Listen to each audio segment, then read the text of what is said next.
danna subscribe domin kwankwadar Zuma Family.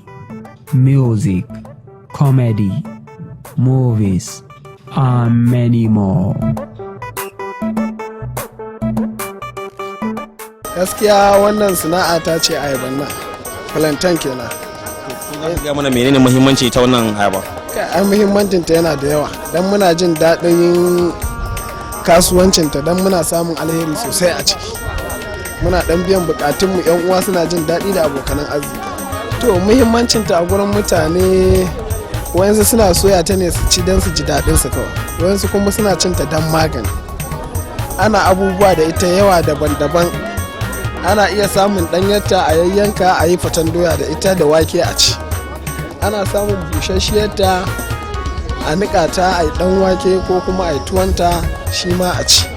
Ana gasa ɗanyarta ita ma a ci, duk tana amfani a jikin mutum. Gaskiya Hausawa mu ba su cika siyanta ba sosai. Saboda abin da ya sa Hausawa mu ba su cika siyanta sosai ba su damu da ita ba.